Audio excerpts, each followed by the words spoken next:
하나님께서 우리에게 주시는 말씀은 누가복음 16장 13절의 말씀입니다.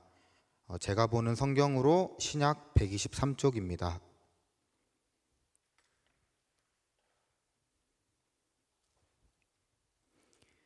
이제 누가복음 16장 13절의 말씀을 봉독하겠습니다. 다 함께 일어나셔서 하나님의 말씀을 경청하시기 바랍니다. 지파인이 두 주인을 섬길 수 없나니 혹 이를 미워하고 저를 사랑하거나 혹 이를 중히 여기고 저를 경히 여길 것임이니라. 너희는 하나님과 재물을 겸하여 섬길 수 없느니라. 아멘. 여러분, 부자 되고 싶으신 분 많으시죠? 네, 저도요. 여러분 부자 되세요 이렇게 말하면 물론 이렇게 말한다고 여러분들이 부자가 되는 것은 아니지만 그래도 기분 좋지 않습니까? 부자 되라고. 이 돈이라고 하는 것을 생각해 보면 우리 삶에 있어서 정말 너무나 중요하고 또 현실적인 문제인 것 같습니다. 돈이 혹시 너무너무 싫거나 필요 없는 분 없으시잖아요. 그런 분 계시면 고민 그만하시고 저에게 주시면 됩니다. 전 좋아하거든요. 네, 이상하네요. 이 그저 돈이라는 이것 하나만 놓고 생각하면 많으면 좋습니다. 그렇죠? 이 돈이 가지는 힘은 정말 굉장한 것 같거든요. 진짜 돈이 많다면 과연 할 수 없는 것이 있을까요?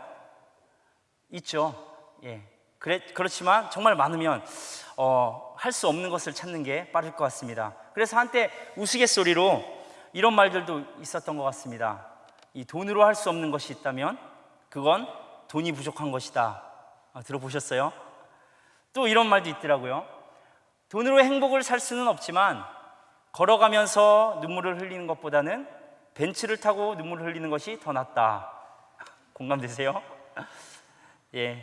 웅성웅성하네요. 또는 살지 말지 고민할 시간에 물건을 사면 나는 물건을 사는 것이 아니라 시간을 산 것이다. 이런 말도 있고요. 그런데 여러분, 문제는 뭘까요? 우리는 그리 부자가 아니라는 것이죠. 그리고 이 돈이라는 것을 생각할 때 이제 우리가 신앙인이라는 그 상황이 더해진다면 좀 더 골치 아파지는 것 같습니다. 돈이 많기를 바라는 것이 뭔가 세속적이고 미성숙한 신앙인인 것 같다는 이런 생각도 교회 안에서 흔히 볼 수 있는 모습인 것이죠. 또 예수를 잘 믿어도 가난해질 수 있고 예수를 믿지 않더라도 얼마든지 부자가 될 수 있다는 것도 우리가 하는 고민의 한 부분을 차지하는 것 같습니다. 부자가 되는 것이 반드시 축복인 것도 아닙니다. 어떤 사람은 부자가 되는 것이 오히려 해가 될 수도 있고, 심지어 어떤 사람은 하나님께서 부자가 되는 것을 원치 않을 수도 있습니다. 이 돈이 가진 힘이 어마어마하기 때문에 돈이 가진 힘을 이겨낼 수 없다면 어린아이에게 칼을 맡기지 않듯이 하나님은 사랑하는 자녀들을 위험에 빠뜨리지 않고자 하시는 것이죠. 이런 힘을 가진 돈, 이 돈과 신앙을 생각할 때 먼저 우리가 가지고 가야 할 생각들을 정리해 볼 텐데요. 물론 여러분들도 잘 알고 있는 내용일 수 있지만 다시 한번 정리하고 말씀을 이어가 보도록 하겠습니다. 하나는 돈은 필요한 것이기는 하지만 잘 사는 것의 기준은 아니다라는 것입니다. 돈이 많은 사람을 부자라고 할 수는 있겠지요. 그렇다고 해서 잘 사는 사람이라고 할 수는 없습니다. 아주 단순한 예로 인터넷에 재벌가 자살이라고만 검색해도 얼마나 많은 내용들이 나오는지 모릅니다. 그 중에 어떤 분은 20대 중반의 나이로 스스로 목숨을 끊었는데 그 당시 재산이 2천억 원이 넘었다고 이렇게 기록되어 있더라고요. 여러분, 2천억 상상이나 되십니까? 돈이 잘 사는 것의 기준이라면 이분은 누구보다 잘 살아야 하지만 그렇지 못했습니다. 같은 논리로 돈이 많지 않아서 가난하다고 할 수는 있지만 그렇다고 못 사는 사람이라고 할 수는 없다는 것입니다. 바울은 빌립보서 4장에서 비록 돈이 없더라도 잘 살 수 있는 원리를, 잘 사는 사람이란 어떤 사람인지를 이야기하고 있는데요. 4장 12절입니다. 나는 비천에 처할 줄도 알고 풍부에 처할 줄도 알아. 모든 일, 곧 배부름과 배고픔과 풍부함과 궁핍에도 처할 줄 아는 일체의 비결을 배웠노라 말씀하고 있죠. 하나님의 사람은 비천에 처할 줄도 풍부에 처할 줄도 안다고 말하고 있습니다. 어떤 상황 가운데서도 자족하는 비결을 말하고 있는 것이죠. 잘 사는 것의 기준이 돈이 많고 적음이 아니다라는 것을 분명히 보여주고 있는 것입니다. 두 번째로, 돈이 좋은 것이기는 하지만 우리에게 만족은 줄 수 없다는 것이죠. 여러분, 살아가는데 돈이 얼마큼 필요하십니까? 또는 얼마만큼의 돈이 있으면 만족하실 수 있으실까요? 여러분이 은퇴한 후에 필요한 돈을 제가 단순히 그냥 계산해 봤거든요. 곱하기로만 7억 이상이 필요하더라고요. 그런데 그렇게 멀리까지 가지 않더라도 당장 여러분들이 필요한 돈, 또 당장 여러분들 삶 가운데 만족할 만한 돈이 얼마인지 한번 생각해 보십시오. 단언컨대 이 세상에서 만족을 얻을 수 있는 것은 없습니다. 아무리 돈이 많아도 충분하다고 할 만큼 만족을 줄 수 없다는 것이죠. 우리가 바라던 것을 얻으면 행복하지만 그 행복이 얼마나 지속됩니까? 오래가지 않습니다. 결국 그것에 익숙해지고 우리는 더 좋은 것, 더 새로운 것을 바라보게 됩니다. 2년마다 100만 원이 넘는 돈을 들여가며 바꾸는 우리의 핸드폰이 하나의 증거이지 않습니까? 세 번째, 돈은 축복이 아니라 은사입니다. 우리 중 누군가가 부자라면 또는 부자가 된다면 그것은 하나님으로부터 축복을 받은 것이 아닌 은사를 받은 것입니다. 이 축복과 은사를 혼동해서는 안 되는 것이죠. 축복은 누리는 것입니다. 내가 받았으니 내가 쓰면 되는 것이죠. 내 마음대로 할 수 있습니다. 그러나 은사는 그렇지 않습니다. 하나님께서 그분의 사람들에게 값없이 주시는 선물이 은사입니다. 선물은 주는 이의 마음에 달려 있습니다. 주시면 감사하게 받을 수 있는 것이죠. 그리고 이 은사의 중요한 원리는 줄만한 이유가 있는 사람에게 준다는 것입니다. 그래서 우리가 돈을 대할 때 축복이 아닌 은사로서의 관점으로 대할 수 있어야만 그리스도인으로서 바른 재정관을 가질 수 있게 되는 것이죠. 결국 이 돈은 우리가 어떤 그리스도인으로 살아가는지, 과연 신앙의 어떤 수준까지 우리가 올라와 있는지를 보여주는 척도가 되는 것입니다. 여러분, 마음속으로 한번 대답해 보십시오. 돈이 없을 때와 돈이 많을 때 어느 쪽이 여러분의 마음에 드십니까? 이왕이면 어느 쪽을 선택하고 싶으세요? 그런데 돈이 있을 때나 없을 때나 우리에게 동일한 시험이 찾아온다는 것은 아십니까? 여러분이 처해 있는 그 상황이 어떤 상황이든 우리 모두에게 신앙을 요구하며 질문을 던집니다. 너의 인생의 주인은 과연 누구인가? 라고 말이죠. 돈이 없을 때 우리는 서럽죠. 또 비참함, 아쉬움, 부끄러움, 이런 감정들을 느끼게 됩니다. 우리 인생의 주인이 하나님이라고 수도 없이 고백을 하지만 우리 인생의 가치를 결정하는 순간에는 하나님이 아닌 돈이 그 자리를 차지할 때가 얼마나 많습니까? 하지만 어떤 순간에서도 우리 삶의 주인이 하나님이라는 것을 동일하게 고백할 수 있어야 하겠죠. 결국 돈이 없는 순간에 우리의 신앙은 시험대에 오를 수 있습니다. 네가 정말로 중요하게 여기며 살아왔던 것은 무엇인가 하고 말이죠. 돈이 많을 때도 역시 우리는 동일한 시험을 받게 됩니다. 힘들고 어려울 때 그렇게 붙잡고 의지했던 하나님이 이제 나의 삶이 넉넉해지고 평안해지는 순간 별로 의지하지 않아도 되는 분으로 보이기 시작하는 것이죠. 심지어 하나님 요즘 좀 어려워 보이시는데 내가 좀 도와드려야겠다라고 생각하지는 않습니까? 오늘 우리가 읽은 누가복음 16장에 나오는 어리석은 사람이 다른 사람이 아닌 바로 나의 모습, 또 여러분의 모습이 아닐까요?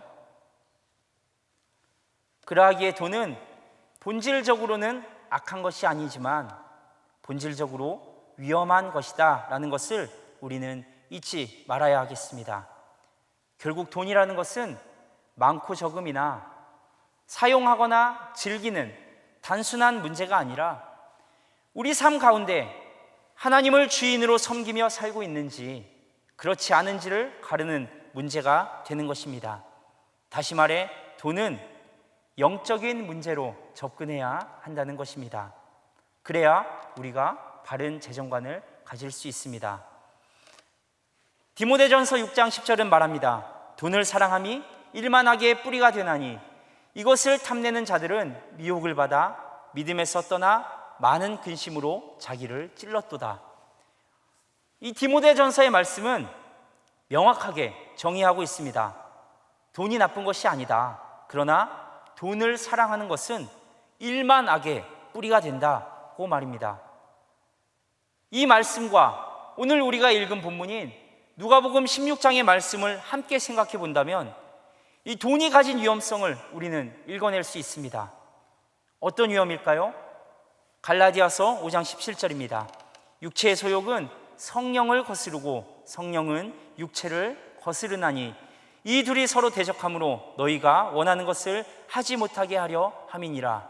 원하는 것, 하나님의 뜻을 따르는 것을 말하는 것이죠. 이 육체의 소욕과 성령의 소욕이 대치함으로 우리가 진정으로 원하는 것을 따르지 못하게 한다. 이 돈은 영적 세력이라고 할 수 있는데 결국 그것은 하나님을 대적한다는 것입니다. 이것을 욕망이라고 표현할 수도 있고 방금 읽은 갈라디아서 5장 말씀에 따라 육체의 소욕이라고 말할 수도 있습니다. 이 육체의 소욕은 어떻습니까? 성령을 거스른다라고 말하고 있죠. 그리고 계속해서 18절 이후를 읽어보면 그 육체의 소욕이 어떤 것인지를 나오는데 이 육체의 일은 음행과 더러운 것과 호색과 우상 숭배와 주술과 원수 맺는 것들이다 라고 분명히 이야기하고 있는 것이죠. 결국 돈은 나쁜 것이 아니지만 우리 육체의 소욕을 구체화시키는 열쇠는 될 수 있다라는 것입니다. 우리들에게 주어진 돈을 가지고 이러한 육체적인 만족을 추구한다면 하나님의 사랑과는 거리가 있다는 말이 되는 것이죠. 김동호 목사님이 쓰신 깨끗한 부자라는 책에서는 청부론을 말하고 있습니다. 사실 우리가 듣기를 원하는 이야기이기도 합니다. 정리해보면 이렇습니다. 하나님의 사람은 도덕적이지 않은 돈은 거부해야 된다. 그렇지만 굳이 가난함으로 그것을 자랑으로 삼을 필요는 없다. 그것은 하나님의 뜻이 아니다 라고 이야기하고 있습니다. 계속 이어서 할 수 있으면 모든 그리스도인들이 부자가 되되 부자가 된 이후에 정직한 11조와 구제헌금을 반드시 해야 한다. 또 내 돈과 하나님의 돈을 분명히 구분해서 사용해야 한다. 그리고 이런 그리스도인들이 부자가 된다면 세상이 깨끗해질 것이다 라고 주장합니다. 하나님은 이런 사람들에게 돈을 맡기시고 누구나 깨끗한 부자가 되는 것은 하나님이 원하시는 일이기에 바로 우리가 그렇게 되어야 한다는 것이죠. 여러분 솔깃하시죠? 그렇게 되고 싶으시잖아요. 그렇죠? 그런데 여러분 우리 마음속을 한번 들여다보자고요. 우리가 아무리 돈에 대해서 이러한 중립적인 가치를 둔다라고 할지라도 돈을 사랑하는 것을 피하는 것은 너무나 어렵지 않습니까? 이 돈에 대한 유혹이 너무나 크기 때문에 그렇습니다. 제가 지금 이 순간에도 여러분께 깨끗한 부자가 되어 하나님께 쓰임 받으십시오 라고 말한다면 많은 청년들이 즐거운 마음으로 아멘이라고 대답할 것입니다. 그런데 반대로 하나님의 뜻을 이루기 위해 찌질이 가난한 삶을 선택하십시오 라고 말한다면 정말 단 한순간의 고민도 없이 즐거운 마음으로 기꺼이 아멘을 외칠 수 있는 분이 과연 몇 분이나 될까요? 실제로 지금 있지도 않은 돈 앞에서도 약해지는 것이 저와 우리들의 모습 아니겠습니까? 그러므로 실상은 우리가 하나님이 이루실 그 높은 뜻의 목적을 가지고 그것을 이루기 위해 돈이 필요하다라고 말하지만 사실 원하는 것은 돈 그 자체인 것을 부인할 수 없다는 것입니다. 신앙생활을 열심히 하면 그리고 잘하면 축복을 받습니다. 물론 여러분이 순수한 마음으로 말씀을 받는 것을 알고 있습니다. 이 청년 때 얼마나 말씀 앞에 순수한 마음이 있습니까? 그런데 신앙생활을 하다 보면 또 나이를 먹어가다 보면 우리의 목적이 열심히 잘하는 신앙생활에서 점차 축복으로 옮겨지는 것 또한 우리가 모른 척 할 수 없는 현실입니다. 그래서 이 청부론을 솔직하게 들여다보면 정말 이상적인 이야기이긴 하지만 이 목적이 올바른 삶에 있는 것이 아니라 깨끗한 부, 더 나아가서 돈에 있음을 부인하지는 못할 것입니다. 우리가 깨끗하게 사는 것이 바로 주어질 축복을 바라기 때문인 올바른 11조와 구제헌금을 이야기하지만 이것이 우리의 부를 정당화하고 내가 누리는 것을 정당화하는 논리가 될 수 있다는 것입니다. 언뜻 보기에 큰 믿음을 소유한 자 같을지라도 우리 안에 잘 포장되어 있는 가장 탐욕스러운 모습이 아닐까요? 깨끗한 부자가 되려는 욕망 말입니다. 그래서 우리는 이 돈의 중립적인 가치를 말하지만 실제 우리 삶에서 가장 중요한 선택의 기준이 돈이 되는 것이지요. 그렇다면 돈을 그냥 물질로 볼 수 있습니까? 그렇지 않습니다. 돈은 영적인 세력인 것입니다. 오늘 우리가 읽은 말씀에서 예수님은 우리에게 말씀하시는 것이죠. 결국 돈을 섬기는 사람이 되든지 하나님 편에 서든지 할 수밖에 없다는 것을 말입니다. 그렇다면 깨끗하게 번 돈으로 내가 육체의 소욕을 즐긴다. 좀 더 부드럽게 이야기하면 잘 번 돈으로 즐기며 살아간다. 혹은 깨끗하게 번 돈은 내가 마음대로 사용해도 된다라는 생각이 얼마나 위험한 생각입니까? 바로 이러한 문제의 핵심이 예수님을 찾아왔던 부자 청년 관원의 이야기에서 나옵니다. 누가복음 18장 18절에서 23절 말씀인데요. 한번 같이 읽어볼까요? 시작. 어떤 관리가 물어 이르되 선한 선생님이여 내가 무엇을 하여야 영생을 얻으리이까? 예수께서 이르시되 내가 어찌하여 나를 선하다 일컫느냐?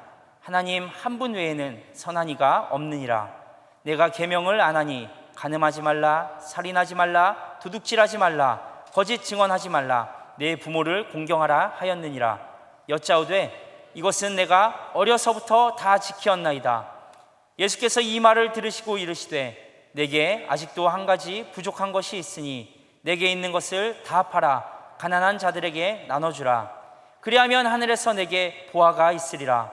그리고 와서 나를 따르라 하시니 그 사람이 큰 부자이므로 이 말씀을 듣고 심히 근심하더라. 결국 이 청년은 떠나죠. 이 부자 청년은 예수님을 따르려는 의지를 가지고 예수님을 찾아왔습니다.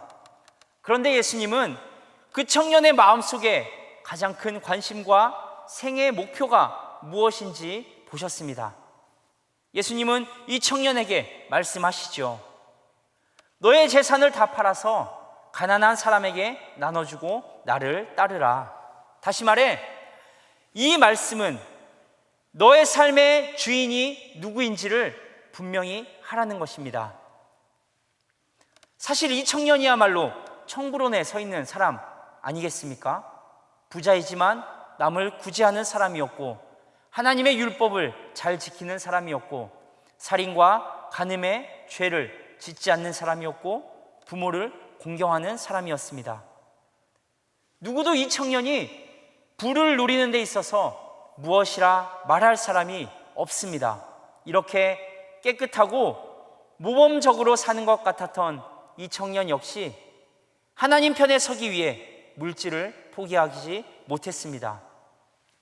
이 돈이라는 것은 결국 영적인 문제라는 것이고, 이것은 이제 우리에게 결단과 선택이라는 문제를 제시해 준다는 것이죠. 너희가 결코 두 주인을 겸하여 섬길 수 없다라는 예수님의 단언적인 선포가 바로 이 돈의 문제인 것입니다. 그래서 우리는 계속해서 경계하지 않으면 언제 어느 순간에 이 돈의 지배를 받게 될지 모른다는 것이죠. 잠언 30장은 이렇게 기도합니다. 내가 두 가지 일을 주께 구하였사오니 내가 죽기 전에 내게 거절하지 마옵소서. 곧 헛된 것과 거짓말을 내게서 멀리하옵시며 나를 가난하게도 마옵시고 부하게도 마옵시고 오직 필요한 양식으로 나를 먹이시옵소서. 혹 내가 배불러서 하나님을 모른다 여호와가 누구냐 할까 하오며, 혹 내가 가난하여 도둑질하고 내 하나님의 이름을 욕되게 할까 두려워함이니이다. 잠언의 기자는 나로 하여금 가난하게도 부하게도 하지 마옵소서라는 기도를 드렸습니다. 혹시 가난하여서 물질의 눈이 어두워 죄를 짓게 되지 않을까? 혹시 너무나 부유하여서 육체적 소욕에 사로잡혀 하나님을 떠나게 되지는 않을까 경계하는 것이죠. 돈의 문제는 영적 문제이기 때문에 그렇습니다. 우리의 죄된 본성은 결국 우리를 돈을 사랑하는 곳으로 끌고 가게 될 것입니다.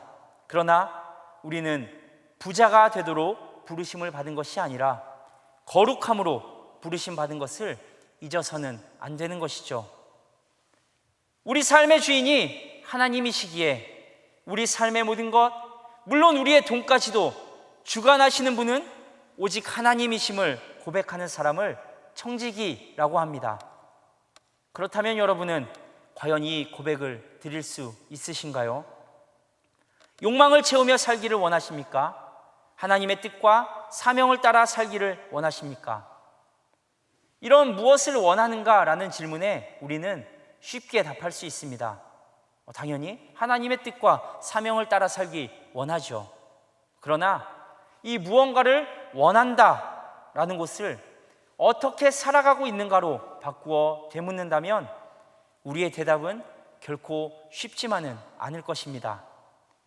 우리의 삶은 거룩한 척을 해가며 완성되어질 수 있는 것이 아니기 때문에 그렇습니다. 스코틀랜드의 작가 토마스 칼라일은 이런 말을 했습니다. 역경을 이겨낸 사람이 100명이라면 번영을 이겨낸 사람은 단지 1명뿐이다. 고난을 이겨내는 것보다 우리의 욕망을 이겨내는 것이 훨씬 더 어렵다는 것입니다. 죄된 본성 때문에 그렇습니다. 더 가지고 위에 서고 지배하고 편하게 살려는 우리의 죄된 본성 말입니다. 그런데 성경에는 이것을 인간의 본성이라고 말하고 있지는 않습니다. 본래 인간은 하나님의 형상을 가지도록 지음을 받았지만 하나님을 떠남으로 죄된 본성, 즉 우리 안에 있는 욕망을 가지게 된 것입니다. 이 욕망의 문제를 해결하기 위해 필요한 것과 원하는 것의 차이를 우리는 구분해야 하는 것이죠. 여러분 생각해 보십시오. 원하는 것이 꼭 필요한 것은 아니지 않습니까? 그런데 우리 안에 죄된 욕망을 내버려 두면 이 필요 이상의 것들을 누리는 습관이 생기게 되고, 이 습관에 익숙해지면 마치 그것 없이는 살아갈 수 없다고 착각하게 되는 것입니다. 그렇다면 이 착각의 어디가 문제일까요? 필요한 것만큼이라는 말이 우리 삶 가운데 통제력을 잃게 되는 것이죠. 그래서는 절대로 바울이 말하는 자족하는 삶을 살 수 없습니다. 우리가 살아가는 가운데 이 필요와 원하는 것 사이의 기준은 점점 달라지는데, 지금 여러분의 삶 가운데 필요한 것과 원하는 것의 차이는 어느 정도나 되는지 점검해 보아야 되지 않겠습니까? 그리고 이 차이를 구별하려고 고민하며 애쓰며 살아가는 사람들이 바로 그리스도인 아니겠습니까? 이런 고민이 없다면 과연 하나님의 사람이라고 우리는 떳떳이 말할 수 있을까요? 갈라디아서는 말합니다. 이제 내가 사람들에게 좋게 하랴, 하나님께 좋게 하랴, 사람들에게 기쁨을 구하랴. 내가 지금까지 사람들의 기쁨을 구하였다면 그리스도의 종이 아니니라. 육체의 욕망에 따라 살아가는 사람은 성령의 사람은 아니라는 말입니다. 돈은 필요합니다. 그리고 중요합니다. 그러나 돈을 단순히 돈으로만 생각하는 것은 위험합니다. 오늘 돈에 대한 이야기와 함께 여러분에게 신앙인으로서의 도전과 고민을 드리고자 합니다. 좀 더 가진 사람이 있고 좀 덜 가진 사람이 물론 우리 중에는 있겠지만, 그런 것들을 떠나서 하나님께서 여러분이 가지고 있는 그 돈을 어떻게 생각하실까에 대한 고민 말입니다. 돈이 필요합니다. 그러나 그것이 욕망을 채우기 위한 돈이라면 여러분은 반드시 그 돈에 의해 잘못된 길로 이끌려 가게 될 것입니다. 과연 얼마가 있어야 우리의 욕망이 충족될까요? 이 욕망을 따라 돈을 추구하는 것은 망하는 길입니다. 돈이 필요하지만 욕망을 채우는 도구가 되어서는 안 된다는 것이죠. 하나님의 목적을 이루는 데 필요한 것입니다. 내 속에 끊임없이 이어지는 이 육신의 소욕과 또 성령의 소욕 간의 전투 가운데서 성령께서 나를 간섭하심으로 내가 원하는 것들이 욕망이 되지 않게 제어해야 하는 것입니다. 돈은 중요합니다. 그러나 경계할 줄 알아야 합니다. 물질의 복을 구하기보다는 물질의 은사를 구하는 사람이 되어야 합니다. 복은 누리는 것이지만 은사는 사용하는 것입니다. 복을 누리는 곳에는 나의 성전이 세워지지만 은사를 사용하는 곳에는 하나님의 성전이 세워집니다. 은사는 하나님으로부터 오는 선물입니다. 그것을 고백하고 인정하는 사람만이 하나님의 청지기로서의 삶을 살아갈 수 있습니다. 또한 이 은사가 하나님께로부터 오는 것이라는 이 고백은 우리 삶을 자족으로 인도해 주는 것이죠. 우리는 어쩌면 살아가는 평생 동안 물질, 특히 돈과 신앙 사이에서 고민하며 싸우게 될지도 모릅니다. 물론 고민조차 하지 않는 것보다 훨씬 낫지만 남들보다 한 걸음 먼저 여러분의 신앙이 하나님을 주인으로 인정하는 데까지 나아가길 원합니다.